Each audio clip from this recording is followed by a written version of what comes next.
Florence Marchand-Taillade, elle vous a, comment dire, vous l'avez trouvée riche, impressionnante cette interview ou pas? Moi j'ai eu le sentiment que Nicolas Sarkozy était pris d'amnésie.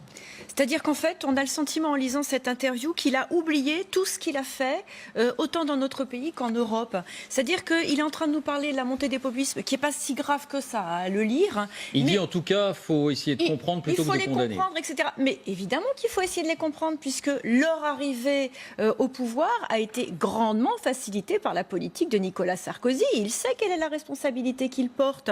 Quand on voit que l'Europe, les accords, notamment de Lisbonne, ont été ratifiés sans les Français, sans les Néerlandais. Quand on voit quand il explique que finalement les populismes, effectivement, il faut leur laisser... je suis désolée, mais Nicolas Sarkozy, il a laissé une immigration massive et incontrôlée arriver en France.